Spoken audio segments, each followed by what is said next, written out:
Welcome back to the Single Malt Review. I am Dave. Tim. And today we're venturing forth to the west for an Islay Scotch whisky. This time coming to us from the island distillery of Kilchoman. The sea is silent. Recently established, relatively speaking, Kilchoman have been in operation for 10 years now. And what we have here is a port matured Scotch. It has spent 3+ years in a ruby port cask, maturing away. It's a very, very potent dram, bottled at 55% alcohol by volume, unusually strong. So let's pull the cork and see what we have. It's a promising colour. Oh yes, it's a very bright, reddy, coppery hue. Unusually robust colour for something such a young spirit. And of course, uncoloured and unchill filtered, so we can take that colour to heart. Lovely stuff. Part of Kilchoman's unique character is the lack of an age statement. That is something that stands out in the bottles. Firstly, because they're such a young distillery, putting an age statement there is almost redundant, but also because I understand that is something they intend to do at Kilchoman, is they'll bottle based on what they like rather than a certain age. If they want to put two whiskies together to create a particularly good whisky, they will do that, irrespective of how old either of those whiskies may be. They'll give you a vintage every now and then, but that's about all you get. So a bit of detective work is required if you want to know exactly how old your bottle. So all we know here is it's at least 3 years, the legal minimum to be called a Scotch whisky, but not much beyond that. And they've bottled at a very generous 55, which is not cask strength, they've just decided on that one. They're really packing a bunch of whisky in here. That is much stronger than you would tend to expect from a non-cask strength whisky. And of course, uncoloured, unchill filtered. If I give that a shake, see lovely foam on there indicating it's still got all of its natural oils and thus all of its natural character still in the bottle. Not stripped out by the chill filtration process. Very sad. And true to Islay whiskies, it's a very strong briny peat. It's tangy. You've got that lovely Smoke on the nose there. almost a sweet and sour tang there. Even by Islay standards, Kilchoman tends to be very peaty. Because a lot of the whisky is so young, a lot of those sharper, stronger iodine or peat smoke odours, aromas haven't subsided. Usually when it's had a decade or two in the cask, that'll soften, become a bit more mellow. Kilchoman, it's fresh, it's abrupt, it is unrelenting, it's very peaty very quickly. And there's citrus here too. And it's quite a... It's not a sweet citrus, not really a peel, it's a really crackling, crackling sharp citrus. It really wakes the nose up. It's bitter citrus rather than sweet. And the whole thing just sort of smoulders in the back of your olfactories there. It goes on and on. And no burn, which is remarkable. I'm receiving a bit of a burn, a bit like when you stand too close to a charcoal barbecue, that same kind of little bit of a singeing on the back of the sinuses. Because it's a warm day, and yet I can quite happily stick my schnozzle in there, and nothing really comes to bite me. I'm going to put water in anyway. I will try without water first, because I'm just an unchained maniac like that. So let's see.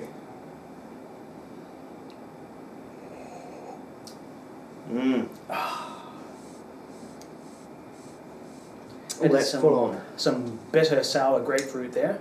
Still a bit of brine, a bit of saltiness. I added a little water too, just to give my senses a break. Let some of those other characters, other flavours.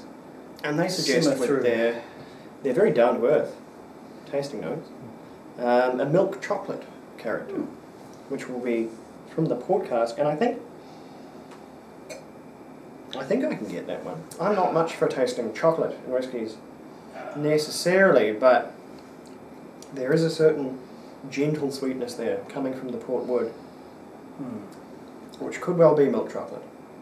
I'm getting what I am coming to think of as the characteristic Kilchoman flavour, which is a faint, very sweet but very oily fish flavour, a bit like sardines or anchovies, where it's sharp, it's oily, it's very, very fishy, but also kind of sweet. And not cloying. We don't mean that in that it's a cloying, sticky flavour.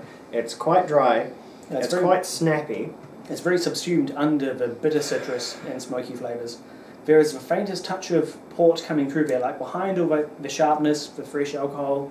There is some of that currenty, fruity robustness as you get from a good, rich port. No, Kilchoman it's usually a whiskey that it has a lot of those Islay characteristics, but it maintains a refreshing character, which you don't always get from Islay whiskies. It's very good if you plan on having a second glass, or a third for that matter.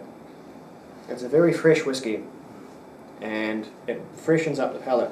I'd be very reluctant to venture for a third glass, and I'd even be cautious about a second glass of this one, just the sheer unrelenting strength of that peat. It's very strong. It's a real Islay drinker's Islay. Oh yeah. I'm a huge fan of port matured or port finished whiskey. Just most certainly is, but it's also so peated that the port is actually struggling to make its presence felt. It comes through with some of the subtle flavours and definitely that beautiful coppery colour. Because truly, that is a really dark hue for such a young spirit. It's like it's been something that's been in the box 10 or 20 years. If you imagine that, if you imagine the same whiskey, what it would have been like after just another 5 years, we wouldn't be able to see through it if it carried on like that. Of course, they take up most of their colour in the first few years of maturation, but still, that's clearly an active cask, and the whiskey's taken it on beautifully. Still, I'm finding very, very little burn for both a young whiskey and a strong whiskey. It's remarkably gentle. It's matured.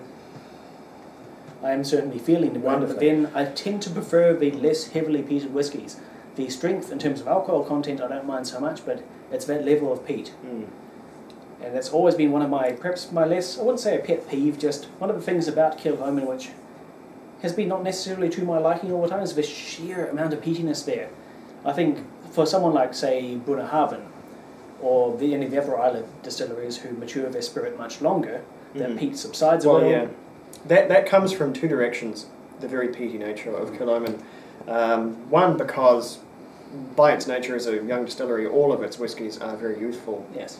And secondly, that's the only style they make. They don't make unpeated whiskey, so they have no unpeated whiskey to blend together to make any house blends like the other Islay distilleries. So it is all peat all the time. It's all they know how to make, and it's all they put in the bottle. So give it another 10 years and we will see these mellowing down into the more gentle old Islay character, where the smoke begins to sort of subside into the background and become more of a layer on top of other flavours that begin to come through. But it does depend on whether Kilchoman decides to break from their now established tradition of bottling what they like and when they like, rather than holding out on something, holding on to something to bottle at a certain age. They'll have to do a bit more warehousing. A 10 or 12-year-old Kilchoman would be great. I think the peat would have subsided to a level I can fully cope with, and it doesn't try to overwhelm my senses. But they're reluctant to go that way, and if they can make something which they consider even better by combining that 10 or 12-year-old with a younger spirit. And they can sell it too. Oh yes. There'll be people lining up for any Kilchoman. So with the new standard of 55% alcohol by volume in every bottle, you get a lot more whiskey in your 700ml bottle when you do it. It's something bottled at 40, 43, 46. It's a very good buy. And they don't overcharge for it either. No. Boutique as they may be, they're very quality focused, but they're not out to rip anybody off, not out to advertise it as something rare or collectible. They're advertising good whiskey, and that's what they're putting in the bottle and on shelves, and so that's very applaudable. Oh, delicious. Yes. And the finish, that sort of mostly just keeps the palate going, but it's lovely and long. It just sort of smolders away, and just on the end is a bit of just sort of salty marine wood. For me, the finish is where those port characteristics finally start to shine through. The embers of peat just smoulder away there. They never truly lit up, but some of those port characteristics, just the supple, almost chewy, sweet dessert wine, fortified wine characteristics. No, it's a lovely long finish. Quite enjoy that. It is a moorish whiskey, but at the same time I would not want to drink more because it is so perilously peated and at such a high strength. It's definitely confrontational whiskey. It doesn't let you have last. Let you enjoy gently. And again, an after-dinner whisky. You do want to have this once your taste buds were finished for the evening, I should think. If you simply don't enjoy the taste of food, then certainly you drink this to your heart's content as an aperitif. You'll be guaranteed not to taste your dinner. Wonderful. Been a long time since I've had an Islay with quite that much character going for it. Oh, well, that's been rather lovely. Yes.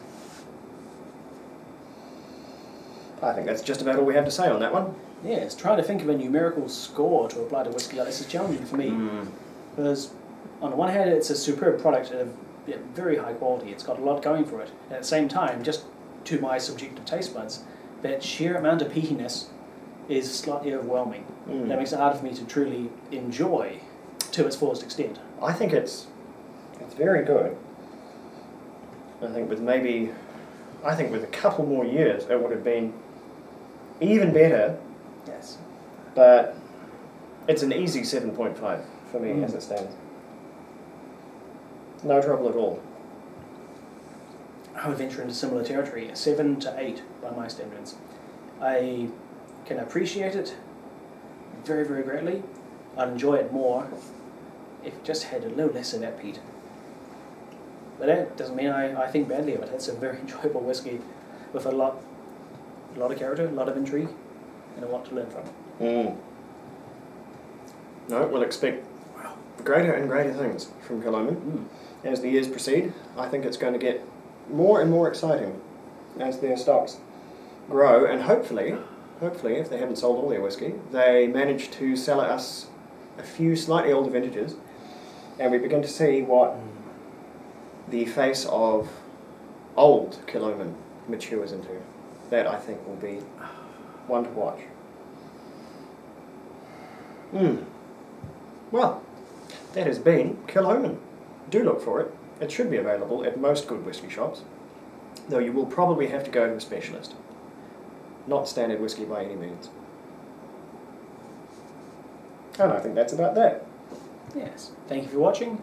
Please share your thoughts in the comments. See you next time. Slàinte.